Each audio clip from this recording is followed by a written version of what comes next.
దేవునికి స్తోత్రం. ప్రియమైన దేవుని పిల్లలారా, అంత్యదినములను గూర్చి దేవుడని యెహోవా ప్రవక్తల ద్వారా ప్రవచించిన లేఖనములు. యెషయా గ్రంథము 2వ అధ్యాయము 2వ వచనం మనం చదువుకుందాం. అంత్యదినములలో పర్వతముల పైన యెహోవా మందిర పర్వతము పర్వత శిఖరమున స్థిరపరచబడి కొండల కంటే ఎత్తుగా ఎత్తబడును. ప్రవాహము వచ్చినట్లు సమస్త అన్యజనులు దానిలోనికి వచ్చెదరు. ఆ కాలమున సియోనులో నుండి ధర్మశాస్త్రము, యెరూషలేములో నుండి యెహోవా వాక్కు బయలు వెళ్ళెను. జనములు గుంపులు గుంపులుగా వచ్చి యాకోబు దేవుని మందిరమునకు యెహోవా పర్వతమునకు మనం వెళ్ళుదము రండి, ఆయన తన మార్గముల విషయమై మనకు బోధించును, మనము ఆయన త్రోవలలో నడుతుము అని చెప్పుకుందరు. ఆయన మధ్యవర్తి అయి అన్ని జనులకు న్యాయము తీర్చును, అనేక జనములకు తీర్పు తీర్చును. కనుక ప్రియమైన దేవుని బిడ్డలారా, దేవునికి మనకి మధ్యవర్తి యేసు ప్రభు.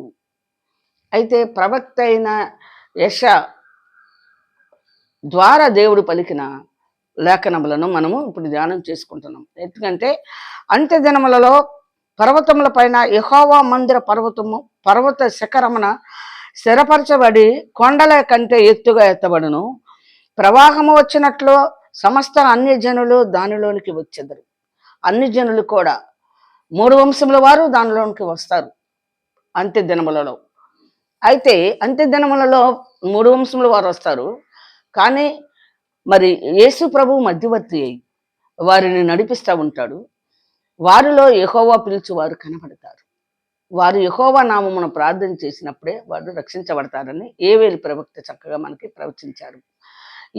ఏవేలు ప్రవక్త దగ్గరికి వెళ్తుంది చూడండి.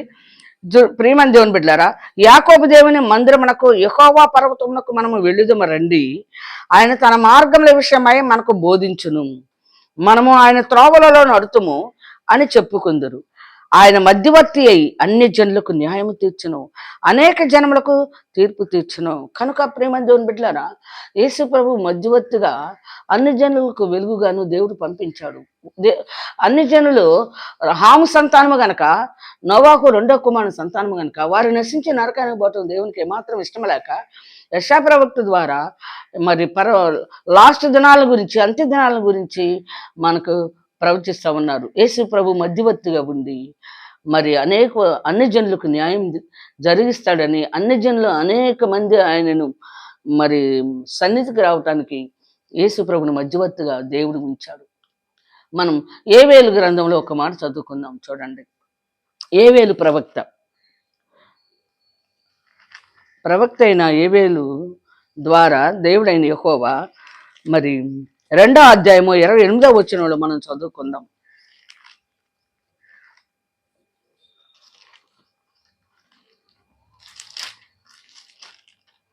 2వ అధ్యాయము 28వ వచనం మనం చదువుకుందాం. తర్వాత నేను సర్వజనుల మీద నా ఆత్మను కుమ్మరింతును, మీ కుమారులను మీ కుమార్తెలను ప్రవచనములు చెప్పుదురు, మీ ముసలివారు కలల కందురు, మీ యవ్వనులు దర్శనములు చూతురు. ఆ దినములలో నేను పనివారి మీదను పనికత్తెల మీదను నా ఆత్మను కుమ్మరింతును, మరియు ఆకాశమందును భూమి అందును మహాత్కార్యములను అనగా రక్తమును, అగ్నిని, ధూమ స్తంభములను కనుపరచదను. యెహోవా యొక్క భయంకరమైన ఆ మహాదినము రాకముందు సూర్యుడు తేజోహీనుడును, చంద్రుడు రక్తవర్ణమగును. యెహోవా సెలవిచ్చినట్లు సియోను కొండ మీదను యెరూషలేములో నున్న తప్పించుకొని వారందరూ శేషించిన వారిలో యెహోవా పిలుచువారు కనబడుదురు. ఆ దినమున యెహోవా నామమును బట్టి ఆయనకు ప్రార్థన చేయి వారందరూ రక్షించబడుదురు. తర్వాత ప్రియమైన దేవుని బిడ్డలారా, ఏవేలు ప్రవక్త ద్వారా దేవుడు మరి బయలుపరిచారు. ఏమనంటే 3 వంశముల వారిని, 3 వంశముల వారు అంటే షేము, హాము, యాపేతులు, ఇజ్రాయేలీలు, ఐగుప్తీలు, అషూరీలు, హిందువులు, ముస్లిములు, క్రైస్తవులు. ఈ ముగ్గురు ఒక తండ్రి బిడ్డలే, నోవాహు సంతానము. కనుక వీరందరి కొరకు దేవుడైన యెహోవా మరి ఆయన నామ మహిమార్థమై ఆయన రాజ్యానికి వారసులగునట్లుగా అందరి కొరకు మందిరమును ఏర్పాటు చేసి యేసుక్రీస్తుని మధ్యగత్తుగా ఉంచి 3 వంశముల వారు ఆయనలో రక్షణ పొంది నిత్యజీవనకు వారసులు కావాలనే దేవుని యొక్క ముఖ్య ఉద్దేశమై ఉన్నది. అయితే మనుషులందరి మీద నా ఆత్మను కుమ్మరించదును, సర్వజనుల మీద నా ఆత్మను కుమ్మరింతును, మీ కుమారులను కుమార్తెలను ప్రవచనములు చెప్పుదురు, మీ ముసలివారు కలలుగందరు, మీ యవనలు దర్శనములు చూతురు. ఆ దినములలో నేను పనివారి మీదను పనికత్తెల మీదను నా ఆత్మ కుమ్మరింతును, మరియు ఆకాశమందును భూమి అందును మహత్కార్యములను అనగా రక్తమును అగ్నిని ధూమ స్తంభములను కనుపరిచెదను. యెహోవా యొక్క భయంకరమైన ఆ మహాదినము రాకముందు సూర్యుడు తేజోహీనుడును చంద్రుడు రక్తమగు వర్ణమగును. కనుక సర్వజనుల మీద ఆత్మను కుమ్మరిస్తానంటున్నాడు. కుమారులను కుమార్తెలను దాసులు దాసరాల మీదను ముసలివారు కలలు గందురు, ప్రవచనములు చెప్పుదురు, దర్శనాలు గందురు. ఇవన్నీ చక్కగా జరుగుతూ ఉన్నాయి ఈ భూమి మీద. 3 వంశముల వారిలో కూడా జరుగుతూ ఉంది. అయితే ప్రియమైన దేవుని బిడ్డలారా, దేవుని మరి సూర్యుడు అంటేనేమో ఇంటి యజమానుడు, చంద్రుడు అంటేనేమో యజమానురాలు. వీరిద్దరూ, సూర్యుడు ఎప్పుడైతే దేవుని నుండి తొలగిపోయి దేవుడు ఎవరో తెలుసుకోకుండా ఉంటాడో అప్పుడు చంద్రుడు రక్తవర్ణం అవుతాడు. అంటే బాధ వస్తుంది అనమాట చంద్రుడికి కూడా. సూర్యుడు కరెక్ట్ అయిన మార్గంలో వెలుగుతూ ప్రకాశిస్తూ ఉంటే చంద్రుడు కూడా చక్కగా చల్లని వెన్నెలిస్తూ కుటుంబాన్ని, నక్షత్రాలను జాగ్రత్తగా కాపాడుకుంటాయి. సూర్యుడు చంద్రుడు నక్షత్రాలు అంటే ఒక కుటుంబానికి సాదృశ్యమైనది. యెహోవా సెలవిచ్చినట్లు సియోను కొండ మీదను, అంటే దేవుని యొక్క పర్వతము, అంటే దేవుని యొక్క మందిరములో, యెరూషలేములో తప్పించుకొనిన వారందరూ శేషించిన వారిలో యెహోవా పిలిచే వారు కనబడతారు. దేవుని ఆలయానికి వెళ్ళి అక్కడ వాళ్ళ హృదయంలో దేవుని తట్టు తిప్పిన తర్వాత అక్కడ యెహోవా పిలిచే వారు కనబడతారంట. వారు యెహోవా నామమును ప్రార్థన చేయగా వారు రక్షించబడతారని యేవేలు ప్రవక్త ద్వారా 3 వంశముల వారికి చక్కగా చెప్పబడింది. ఈ 3 వంశముల వారు ఎవరో కాదు, హిందువులు ఎవరో కాదు, క్రైస్తవులు ముస్లింలు ఎవరో కాదు, నోవాహు ఒక్క తండ్రి పిల్లలే. వీళ్ళందరూ కూడా జలప్రళయం తర్వాత ఒక్క కుటుంబమే రక్షించబడింది. ఆ కుటుంబంలో షేము, హాము, యాపేతులు. ఆ కుటుంబంలో హిందువులు, ముస్లింలు, క్రైస్తవులు. ఈ ముగ్గురు కలిసి దేవునికి విరోధమైన పని చేసినప్పుడు ముగ్గురు 3 దిక్కులకు పంపించి భాషలు మార్చేశారు. అందుని బట్టి మీ వాళ్ళు మా వాళ్ళు అనుకుంటున్నారు. అలా అనకూడదు. మనందరం దేవుని పిల్లలమే. దేవుని రాజ్యానికి వారసం కావాలనే ఆయన పరలోక రాజ్యమును సిద్ధపరిచి ఉంచాడు. తన కుమారుడిని మన కోసం ప్రాణం పెట్టించి మళ్ళా ఆయన సమాధిలో ఉన్న తన కుమారుని లేపుకున్నాడు. తన కుడిపార్శ్వంలో కూర్చొని పెట్టుకున్నాడు. ఇప్పుడు తండ్రి కుమారుని పంపించడానికి రెడీగా ఉన్నాడు. ఈ 3 వంశముల వారు సిద్ధపడాలి. 3 వంశముల వారు క్రీస్తుని మనం ఎదుర్కోవాలి. దేవుడు తన కుమారుని పంపించడానికి సిద్ధంగా ఉన్నారు 2వ రాకడలో. కనుక అంత్య దినాల గురించి మనం చక్కగా తెలుసుకొని దేవుడు యెహోవాని తెలుసుకోవాలి. యేసుక్రీస్తు లోక రక్షకుడిగా, దేవుని కుమారుడిగా, ప్రవక్తగా ఈ లోకానికి దేవుడు పంపించాడు. మనల్ని అన్యాయం చేయలేదు. దేవుడు న్యాయమును బట్టి తీర్పు తీర్చేవాడు అయి ఉన్నాడు యెహోవా. సత్యమంతుడు గనక 3 వంశం వారికి న్యాయం జరగాలి. 3 వంశం వారు ఎవరు నశించి నరకాన్ని పోకూడదని దేవుని యొక్క ముఖ్య ఉద్దేశమైనది. మీకా రాసిన 4వ అధ్యాయంలో కూడా ఒక మాట చదువుకుందాం. మీకా ప్రవక్త ద్వారా కూడా దేవుడు మనకు బయలుపరిచారు. చూడండి, మీకా 4వ అధ్యాయంలో కూడా మీకా ప్రవక్త ద్వారా కూడా అంత్య దినాల గురించి మనకు ప్రకటించారు. మీకా 4వ అధ్యాయము. అంత్య దినములలో యెహోవా మందిర పర్వతముల శిఖరమున స్థిరపరచబడి కొండల కంటే ఎత్తుగా ఎత్తబడగా ప్రవాహము వచ్చినట్లు జనులు దానిలోనికి వస్తారు. ఇప్పుడు చూడండి, మందిరాల్లోకి ప్రవాహం వచ్చినట్టుగా వస్తున్నారు. హిందువులేమి, ముస్లింలేమి, క్రైస్తవులేమి అందరు కలిసి లక్షల మంది, వేల మంది, లక్షల మందిగా వెళ్తున్నారు, వస్తారంట. కాబట్టి ప్రియమైన దేవుని బిడ్డలారా, కాబట్టి ఆ కాలమున అన్ని జనులు అనేకులు వచ్చి సియోనులో నుండి ధర్మశాస్త్రమును, యెరూషలేములో నుండి యెహోవా వాక్కును బయలు వెళ్ళును. ధర్మశాస్త్రము యెహోవా వాక్కు. ఆ వాక్కు ఎవరంటే యేసు ప్రభు. ఆ మాట ఎవరంటే యేసు ప్రభు. ధర్మశాస్త్రంలో దేవుడు ఏం బయలుపరిచారో యేసు ప్రభు చెప్పిన మాటల ప్రకారం మనం నడుచుకోవాలి. ధర్మశాస్త్రంలో ప్రవక్త లేఖనలను నేను కొట్టివేయి వచ్చితులని తలంచొద్దు అని యేసు ప్రభు చక్కగా మనకి తెలియపరిచారు మత్తయి సువార్త 5వ అధ్యాయంలో. అందుని బట్టి యేసు ప్రభు మధ్యవర్తిగా ఉన్నాడు కనుక మరి 3 వంశముల వారు కూడా మరి అంత్య దినములలో దేవుని ఆలయంలోకి వచ్చి దేవుని గురించి తెలుసుకోవాలి. అంత్య దినములో ఏ విధంగా సిద్ధపడాలో క్రీస్తు మనకు మార్గం అయి ఉన్నాడు కనుక క్రీస్తు మార్గంలో మనం చూసుకొని క్రీస్తు మాటల ప్రకారం నడుచుకున్నప్పుడే అన్ని జనులు కానీ, ముస్లింలు కానీ, క్రైస్తవులు కానీ దేవునికి బిడ్డలుగా అంగీకరించబడి దేవుని రాజ్యములకు మనం వారసులగునట్లుగా మనము సిద్ధపడాలని లేఖనాల్లో వ్రాయబడి ఉన్నది. మరి చూడండి ప్రియమైన దేవుని బిడ్డలారా, సియోనులో నుండి ధర్మశాస్త్రమును, యెరూషలేములో నుండి యెహోవా వాక్కును బయలువెళ్ళెను. యెరూషలేం అంటే మనమే, పరిశుద్ధ స్థలం మనమే. మన హృదయంలో నుండి దేవుని వాక్కులు బయటకు వస్తాయి అనమాట. నువ్వు ఎప్పుడైతే సియోనుకి వెళ్తావో, చర్చికి వెళ్తావో, యెహోవా మాటలు చక్కగా నువ్వు వినగలుగుతావు. ఆ మాటలు బయలు వెళ్ళును. యాకోబు దేవుని మందిరమునకు, యెహోవా పర్వతమునకు మనం వెళుదము రండి. ఆయన తన మార్గముల విషయమై మనకు బోధించును. మనము ఆయన త్రోవలలో నడుచుకుందుము అని చెప్పుకుందురు. ఇంకా యాకోబులో నుంచే యేసు ప్రభు వచ్చింది. యోధా గోత్రంలో యాకోబు 12 గోత్రాల్లో యోధా గోత్రంలో నుంచి యేసు ప్రభు వచ్చాడు.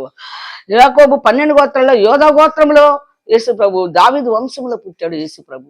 కనుక దావీదు నుంచి వచ్చిన నీతి చిగురు యేసు ప్రభు. కనుక దేవుని కుమారుడైన యేసు ప్రభు మనకు బోధిస్తూ ఉండగా ఆ బోధ ప్రకారం మనం నడుచుకోవాలి. ఆయన బోధించేది ఏంటంటే దేవుని రాజ్యాన్ని గురించి, దేవుని గురించి, ధర్మశాస్త్రంలో ఉన్న లేఖనాలను గురించి, ధర్మశాస్త్రంలో ఉన్న నీతిని గురించి బోధిస్తాడు. ధర్మశాస్త్రంలో నీతి ఉంది, అవినీతి ఉంది. ఎందుకంటే విగ్రహారాధన, మరి బలులు అర్పించటమో, సున్నతి చేసుకోవటమో, మరి వారు మనసుకు నచ్చినట్లుగా ఎవరికి పడితే వారికి మొరక్కటమో, అది మరి ధర్మశాస్త్రంలో ఉన్నది. అది కొట్టివేయబడింది యేసుక్రీస్తులో. కనుక ప్రియమైన దేవుని బిడ్డలారా, ఇక మనం బలులు ఇవ్వాల్సిన పని లేదు, మరి విగ్రహానికి సాగిలి పడాల్సిన పని లేదు, ఆ తర్వాత సున్నతి చేసుకోవాల్సిన పని లేదు. 3 వంశముల వారికి ఉంది ఇది లెక్క. అందుని బట్టి అవన్నీ కొట్టివేయబడినాయి సిలువలో. యేసుక్రీస్తు సిలువలో కొట్టివేసి ధర్మశాస్త్రంలో నీతిని, ధర్మశాస్త్రంలో ఉన్న ప్రవక్తల లేఖనములను మనకు చక్కగా బయలుపరిచారు. కనుక రండి, ఆయన తన మార్గముల విషయమై మనకు బోధించును, మనము ఆయన త్రోవలలో నడుచుకుందుము అని చెప్పుకొందురు. ఆయన మధ్యవర్తి అనేక జనములకు న్యాయము తీర్చును. దూరమున నివసించు బలము గల అన్ని జనులకు తీర్పు తీర్చును. బలము గల ఈ భూమి మీద బలవంతులుగా మేము బలవంతులమి మేము మాకు తిరగలేదు అనుకున్న అన్ని జనులకు కూడా న్యాయము తీరుస్తాడు యేసు ప్రభు. యేసు ప్రభు ద్వారా దేవుని రాజ్యానికి వెళ్ళేది, యేసు ప్రభు ద్వారా దేవుని తెలుసుకోవాలి యెహోవాని. ఆయన తండ్రితో మనకు సహవాసం చేయడానికి తగిన అర్హత లేని వారుగా ఉన్నాం. ఎందుకంటే భూమి మీద గడసర్పం ఉన్నది. భూమి మీద లూసిఫర్ అనే ఆ దేవదూతలకి ఈ గడసర్పము దొరబడి, ఈ చీకటి, ఈ దురాత్మ జొరబడి అక్కడ దేవుని తిరుగుబాటు చేసినప్పుడు కిందకి నెట్టివేశాడు. ఆ గడసర్పము అవ్వాదములను మోసం చేసి అక్కడ నుంచి భూమి మీద ఉన్న మానవులందరినీ కూడా మోసం చేసి అన్ని జనులందరినీ దాన్ని వసిపరుచుకుంది. కనుక ప్రియమైన దేవుని బిడ్డలారా, అన్ని జనులు నశించి నరకానికి పోవటం దేవునికి ఏమాత్రం ఇష్టం లేక తన కుమారుడైన క్రీస్తు ద్వారా రక్షణ కలగాలని ఆయన కుమారుని బలియాగం చేశాడు. ఆయన కుమారుడు చనిపోయి సమాధి చేయబడితే ఆయన తీసుకెళ్ళి మరి తన కుడిపార్శ్వంలో లేపుకున్నాడు. దేవుడే లేపాడు తన కుమారుని, కుడిపార్శ్వంలో కూర్చోబెట్టుకున్నాడు. 3 వంశముల వారి వరకు దేవుడు ఇప్పుడు తన కుమారుని పంపిస్తున్నాడు. మీరు చక్కగా దేవుని సన్నిధిలోకి వెళ్ళి, దేవుని మందిరానికి వెళ్ళి తండ్రిని గూర్చి, కుమారుని గూర్చి మనం చక్కగా వినాలి. యేసుక్రీస్తు ఏం బోధించాడో, ప్రధాన యాజకుడైన యేసు ప్రభు ఏం బోధించాడో ఆ బోధ ప్రకారమే మనం నడవాలని లేఖనాల్లో మనకి వ్రాయబడి ఉన్నది. అపొస్తలుల కార్యంలో మనం 2 మాటలు చదువుకుందాం. అపొస్తలుల కార్యములు 2వ అధ్యాయము 16వ వచనం మనం చదువుకుందాం. అపొస్తలుల కార్యములు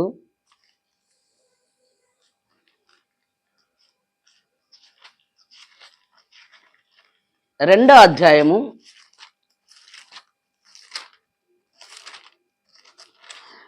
16వ వచనం మనం చదువుకుందాం.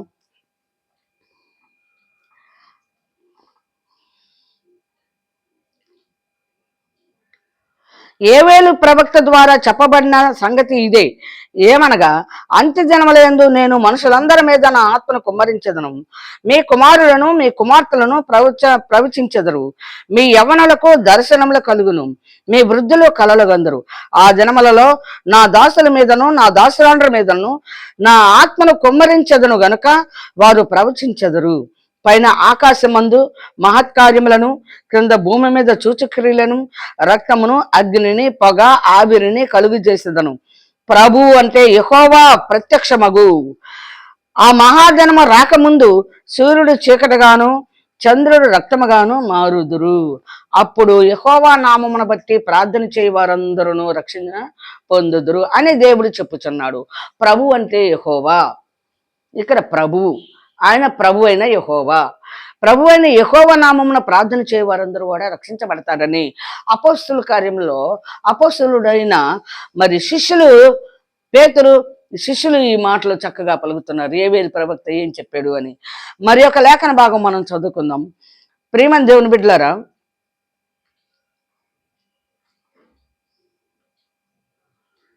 1 దెస్సలోనికీయులకు రాసిన పత్రికలో 5వ అధ్యాయము 1వ వచనం మనం చదువుకుందాం.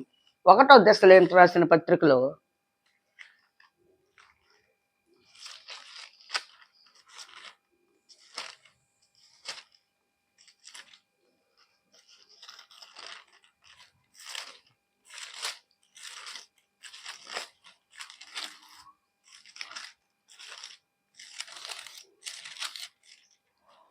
1 దెస్సలోనికీయులకు రాసిన పత్రిక 5వ అధ్యాయము 1వ వచనం మనం చదువుకుందాం.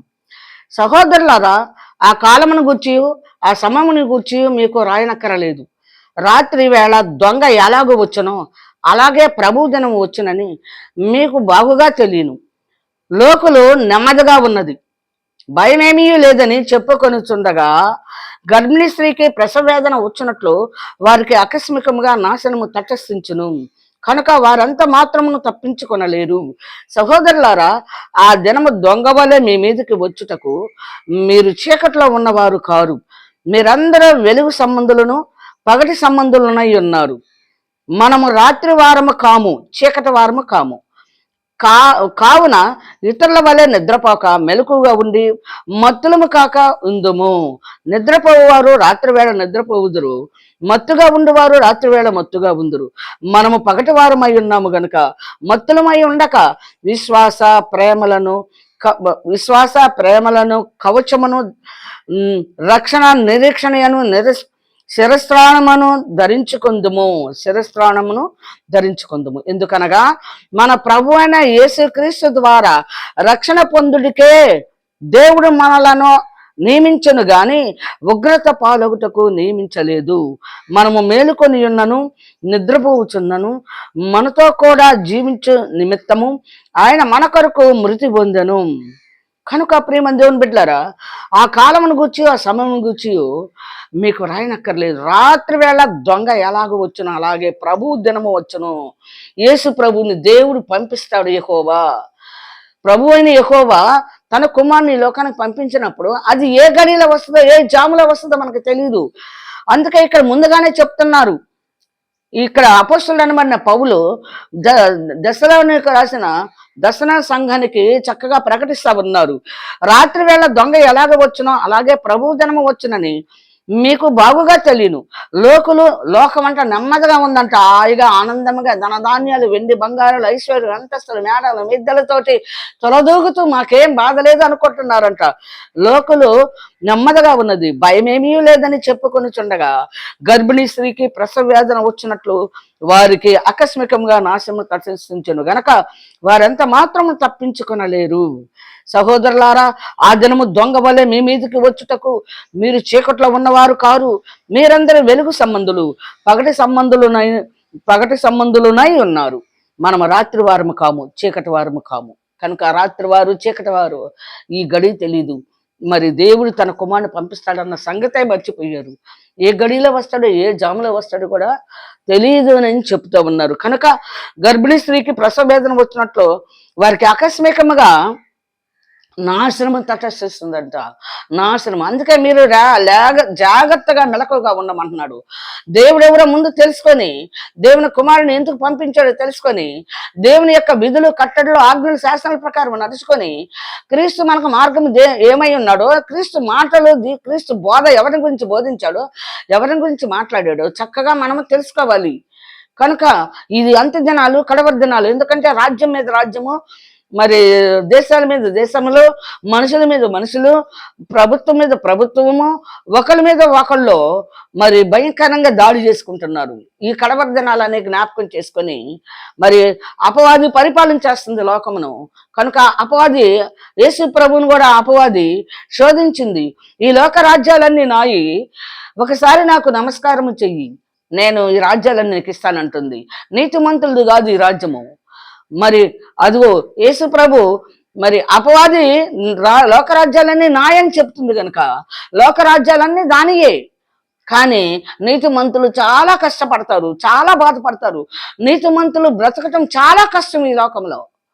కనుక లోకరాజ్యములో నాయని చెప్పినప్పుడు యేసు ప్రభు అంటున్నాడు, దేవుని నోట నుండి అంటున్నాడు యేసు ప్రభు, నీ ప్రభు అయిన దేవునికి మాత్రమే మ్రొక్కమని లేఖనాల్లో రాయబడి ఉన్నది అని చెప్పగానే అది ఓడిపోయింది. ఎప్పుడైతే దేవుడైన ప్రభు అంటే యెహోవాని గురించి ఎప్పుడైతే అపవాదితో మాట్లాడాడో అప్పుడు అపవాది ఓడిపోయింది. దేవుని గురించి మనం తెలుసుకుంటే అపవాది ఓడిపోతుంది. దేవుని గురించి యేసు ప్రభు దగ్గర నువ్వు ఎన్ని సంవత్సరాల నుండి ఆయన ఎంత బోధించినా, ఆయన గురించి నువ్వు ఎంత ధ్యానించినా, ఆయన గురించి పండగ చేసుకున్నా, ఆయన గురించి నువ్వు ఆరాధించినా కాదు కాదు క్రీస్తు ఏం చెప్పాడు, క్రీస్తు బోధకుడు, ప్రధాన యాజకుడు. మరి మెల్కీసెదెకు క్రమం చెప్పున యేసు ప్రభు ప్రధాన యాజకుడై ఉన్నాడు యెహోవాకి. ఆయన చెప్పిన మాటల ప్రకారమే మనం నడుచుకోవాలి. అంత్య దినాలు రెడీగా ఉన్నాయి, కాలము సమీపమై ఉన్నది గనుక, లోకమంతా భయంకరమైన పరిస్థితులు ఉంది గనుక, లోక రాజ్యాలన్నీ నాయని అపవాది చెప్తుంది గనక మనం అపవాది సంబంధంగా ఉండకూడదు. మనము చీకటి వారిగా ఉండకూడదు, రాత్రి వారిగా ఉండకూడదు, పగటి వారంగా మన వెలుగు సంబంధాలుగా ఉండాలని అపోస్తలుడైన పౌలు దశలోనికి సంఘమునకు బోధిస్తా ఉన్నారు. మరి ఒక మాట మనం చదువుకుందాం. 2వ దశలోనికి 2వ అధ్యాయము 1వ వచనం చదువుకుందాం. దశలోనికి రాసిన పత్రిక 2వ దశలోనికి 2వ అధ్యాయము 1వ వచనం. సహోదరులారా, ప్రభు దినం ఇప్పుడే వచ్చి ఉండగా ఆత్మ వలనను మాట వలనను మా యొద్ద నుండి వచ్చినదని చెప్పిన పత్రికల వలనను ఎవడైనాను చెప్పిన ఎడల మీరు త్వరపడి చంచల మనసుకులు కాకుండా వలననియు బెదరకుండా వలననియు మన ప్రభు అని యేసు క్రీస్తు రాకడను బట్టి మనము ఆయన యొద్ద కూడుకొనుటను బట్టి మిమ్మల్ని వేడుకొనుచున్నాను. కనుక ప్రేమ దేవుని బిడ్డలారా, ఇదిగో రాకడ గురించిన సూచనలు ఎవరైనా ఇప్పుడు రాకడే ఇది రాకడే అని అంటే జాగ్రత్తగా ఉండండి. మీరు సంచల మనసుకులు కావద్దు. పత్రికల వాళ్ళని చెప్పినా కూడా వినద్దు. అది దొంగ వలే వస్తుంది. ఏ గడిలో వస్తుందో మనకే తెలియదు. గర్భిణీ స్త్రీకి ప్రసవేదన ఎప్పుడు వస్తుందో మనకు తెలియదు కనుక అలాగా వస్తాడు యేసు ప్రభు. దేవుడు యేసు ప్రభుని పంపిస్తాడు. ఇప్పుడే వచ్చింది, అప్పుడే వచ్చింది, ఇదిగో వస్తుంది, వచ్చింది, రాత్రే వచ్చింది, ఇప్పుడే వస్తుంది అంటే మీరు నమ్మద్దు. కనుక చూడండి ప్రియమైన దేవుని బిడ్డలారా, మొదట భ్రష్టత్వం సంభవించి నాశన పాత్రుడకు పాప పురుషుడు బయలుపడితేనే గాని ఆ జన్మ రాదు. ఏది దేవుడు అనబడునో, ఏది పూజింపబడునో దానినంతటిని ఎదిరించుచు దానినంతటికి పైగా వాడు తన్ను తానే హెచ్చించుకొనును, తాను దేవుడినని తన్ను కనపరుచుకొనుచు దేవుని ఆలయంలో కూర్చుండను. కనుక ఏ విధము చేతనైనను ఎవడను మిమ్మల్ని మోసపరచనీయకుడి. దేవుని ఆలయం అంటే మనలోనే కూర్చుంటాడంట వాడు వచ్చి.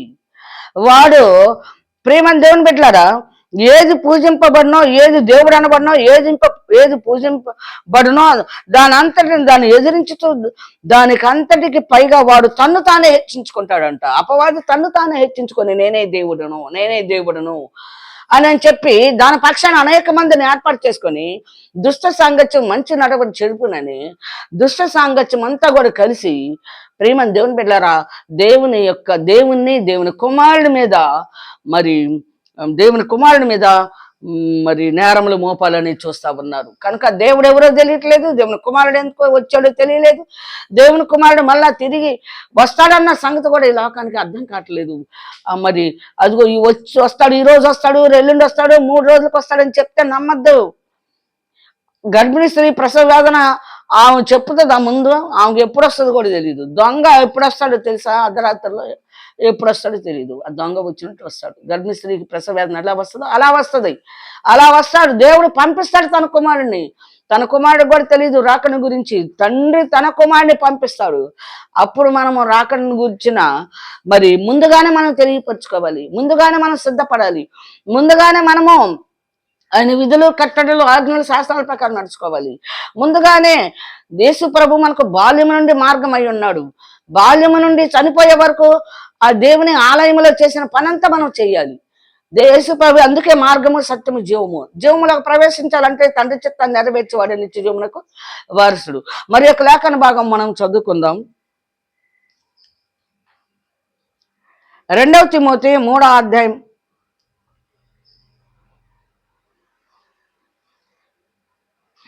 1 పేతురు పత్రిక 1వ అధ్యాయము 5వ వచనం చదువుకుందాం. 1 పేతురు మనం 1 పేతురు పత్రిక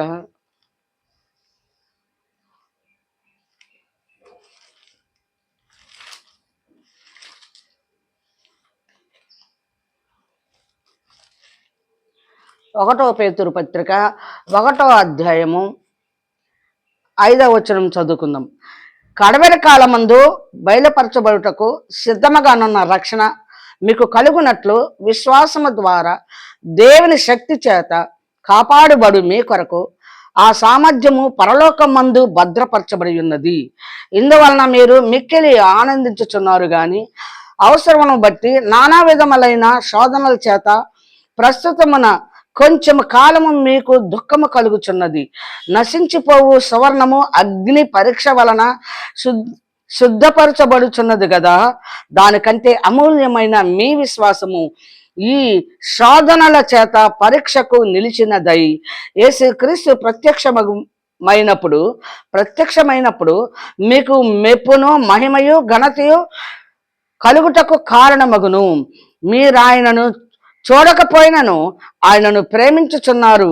ఇప్పుడు ఆయనను కనులారా చూడకయే విశ్వసించుచు మీ విశ్వాసమునకు ఫలమును అనగా ఆత్మ రక్షణను పొందుచు చెప్ప సఖ్యమును మహిమాయుక్తమునైన సంతోషము గలవారై ఆనందించుచున్నారు. మీకు కలుగు ఆ కృపను గూర్చి ప్రవచించిన ప్రవక్తలు ఈ రక్షణను గూర్చి పరిశీలించుచు తమ యందున్న క్రీస్తు విషయమై శ్రమలను గూర్చి వాటి తర్వాత కలుగుబోవు మహిమను గూర్చి ముందుగా సాక్ష్యం ఇచ్చినప్పుడు ఆ ఆత్మ ఏ కాలమును ఎట్టి కాలమును సూచించుచువచ్చునో దానిని విచారించి పరిశోధించుడి. పరలోకము నుండి పంపబడిన పరిశుద్ధాత్మ వలన మీరు సువార్త ప్రకటించిన వారి ద్వారా మీకు ఇప్పుడు తెలుపబడిన ఈ సంగతుల విషయమై తమ కొరకు కాదు గాని మీ కొరకే తాము పరిచర్య చేసినను సంగతి వారికి బయలుపరచబడను. దేవదూతలు ఈ కార్యములను తొంగి చూడ కోరుచున్నారు. దేవదూతలు కూడా ఈ కార్యములను తొంగి చూడ కోరుచున్నారంట. అందుకని ప్రియమైన దేవుని బిడ్డలారా, కడవరి కాలమందు, ఇక్కడ చూడండి 3వ వచనం కూడా మనం చదువుకుందాం. మన ప్రభువు యేసుక్రీస్తు తండ్రి అయిన దేవుడు స్తుతింపబడునుగాక. చూడండి ఇక్కడ లేఖనములు ఏముందో, మన ప్రభువు యేసుక్రీస్తు తండ్రి అయిన దేవుడు స్తుతింపబడునుగాక. యేసుక్రీస్తుకి తండ్రి ఎవరు? దేవుడు ఎవరు? యెహోవాయే. కనుక స్తుతింపబడునుగాక. మృతుల్లో నుండి యేసు క్రీస్తు తిరిగి లేచుట వలన జీవముతో కూడిన నిరీక్షణ మనకు కలుగునట్లు ఆయన అక్షయమైనదియో నిర్మలమైనదియో వాడబారనిదియునైన స్వాస్థ్యము మనకు కలుగునట్లు ఆయన తన విశేష కనికరము చొప్పున మనలను మరలా జన్మింపజేసెను. కడవరి కాలమందు బయలుపరచబడుటకు సిద్ధముగానున్న రక్షణ మీకు కలుగునట్లు విశ్వాసము ద్వారా దేవుని శక్తి చేత కాపాడు మీ కొరకు ఆ సామర్థ్యము పరలోకమందు భద్రపరచబడి ఉన్నది. చూసారా ప్రియమైన దేవుని బిడ్డలారా, ఇక్కడ 3వ వచనంలో ఎంత బాగా చెప్పారు. మన ప్రభువగు యేసుక్రీస్తు తండ్రి అయిన దేవుడు స్తుతింపబడునుగాక. ఎవరికి స్తుతులు చెల్లించాలి? దేవునికి స్తుతులు చెల్లించాలి. యేసు ప్రభుకు వందనాలు చెల్లించాలి. సహోదరుడు, మన దేవుడు తన కుమారుని, మనము దేవుని కుమార్తెలైనందున తన కుమారుని, పరిశుద్ధముగా ఉన్న తన కుమారుని పరలోకంలో ఏర్పాటు చేసుకున్న ప్రధాన శిల్పి అయిన దేవుని కుమారుడైన యేసుక్రీస్తుని ఆయన కుమార్తెలమైన మన కొరకు బలియాగం చేశాడు దేవుడు. దేవుడు యేసు ప్రభుకు దేవుడు యెహోవాయే, మనకు దేవుడు యెహోవాయే. కనుక దేవుడు ఎవరి ముందు తెలుసుకోవాలి, యేసు ప్రభుకు దేవుడు ఎవరి ముందు మనం తెలుసుకోవాలి. కనుక రాకను గురించిన సూచనలు మనకు చక్కగా మరి తెలియపరిచారు. కనుక ప్రియమైన దేవుని బిడ్డలారా, నీవు నేను మనందరం కూడా యేసు క్రీస్తుకు దేవుడైన యెహోవా మనకు దేవుడని మనము ఎరిగి రాకను గురించిన సూచనలు తెలుసుకొని మనము సిద్ధపడాలని దేవుని యొక్క మరి ముఖ్య ఉద్దేశమై ఉన్నది. సిద్ధపడకపోతే నశించి నరకానికి పోతాం, పండ్లు కొరకు స్థలానికి వెళతాం. ముందు దేవుడు ఎవరో తెలుసుకోవాలి, దేవుడు తన కుమారుని ఎందుకు పంపించాడో తెలుసుకోవాలి, తన కుమారుని ఎవరు లేపారో తెలుసుకోవాలి, తన కుమారుని ఎవరు దగ్గర కూర్చోబెట్టుకున్నాడో తెలుసుకోవాలి. తన కుడి పార్శ్వంలో దేవుడు తన కుడి పార్శ్వంలో కూర్చోబెట్టుకున్నాను. మనకు కాదు కుడి పార్శ్వము, యేసు ప్రభుకే కుడి పార్శ్వము. పరదేశం అనే పాతాళం ఉంది ఇప్పుడు మనకి. చాలా మంది తన కుడిపార్శ్వంలో కూర్చుంటాడు, దేవుడు కుడిపార్శ్వంలో కూర్చుంటాడు అంటే, దేవుడు అంటే యేసు ప్రభు, ఆయన కుడిపార్శ్వంలో కూర్చుంటాడు అంటే ఈ చచ్చిపోయిన వాళ్ళు, ఈ లోకంలో చచ్చిపోయిన వాళ్ళు. ఇప్పుడు చనిపోయిన మానవులు పరదేశ్ అనే విశ్రాంతిలోకి వెళ్తారు. దేవుని తెలుసుకొని వారేమో పాతాళము, పండ్ల వరకు స్థలానికి వెళ్ళిపోతారు. ఇప్పుడు అది మొదటి మరణము. రెండో మరణంలో దేవుడైన యెహోవా మరి ఎదుట మనకి తీర్పు జరుగుతుంది. దేవుడు తన కుమారుడు ద్వారా మనకు తీర్పు ఇప్పిస్తాడు. నా తండ్రి చేత ఆశీర్వదించబడిన వారులారా, ఇదిగో మీ కొరకు సిద్ధపరిచిన పరలోక రాజ్యంలో స్వతంత్రించుకుని, నా తండ్రి చేత శపించబడిన వారులారా, మీ కొరకు సిద్ధపరిచిన అపవాదుకున్న స్థలము అనే పాతాళంలోకి మీరు వెళ్ళండి అంటాడు. అగ్ని గుండానికి వెళ్ళమంటాడు. ఇది రెండో మరణం. కనుక ప్రేమ దేవుని బిడ్డలారా, అగ్నిగుండం ఉంది, పరలోక రాజ్యం ఉన్నది, పాతాళం ఉన్నది, పరదేశ అనే విశ్రాంతి ఉంది. మనం పరదేశ అనే విశ్రాంతికి వెళ్ళాలంటే ప్రవక్తల లేఖనములను, ధర్మశాస్త్రమును మనం చక్కగా నెరవేర్చాలి. ధర్మశాస్త్రంలో ఉన్న పాపానికి యేసు ప్రభు సిలువేయబడ్డాడు కనుక ఆ పాపము జోలికి వెళ్లకుండా ధర్మశాస్త్రంలో ఉన్న నీతిని, ప్రవక్తల లేఖనములను, దేవుని కుమారుడైన యేసు ప్రవక్త గనుక ఆ ప్రవక్త చెప్పిన బోధ ప్రకారము ప్రధాన యాజకుడైన దేవుని సన్నిధిలో ప్రధాన యాజకుడు, దేవుని మందిరమునకు ప్రధాన యాజకుడు, విశ్రాంతి దినమునకు ప్రభు అయిన ప్రధాన యాజకుడై ఉన్నాడు యేసు ప్రభు. మనం అన్నీ కూడా యేసు ప్రభు ఏం చేశాడు భూమి మీద అవన్నీ చక్కగా నెరవేర్చినట్లయితే మనము సిద్ధపడతాం. దేవుడు తన కుమారుని పంపించినప్పుడు, కుమారుడంటే పెండ్లి కుమారుడిని పంపించినప్పుడు వధువుగా మనం సిద్ధపడి ఆయన్ని ఎదుర్కొంటాం. మనం సిద్ధపడదాము, అనేక మందిని సిద్ధపరచుకుందాం. దేవుడు తన వాక్యము దీవించునుగాక.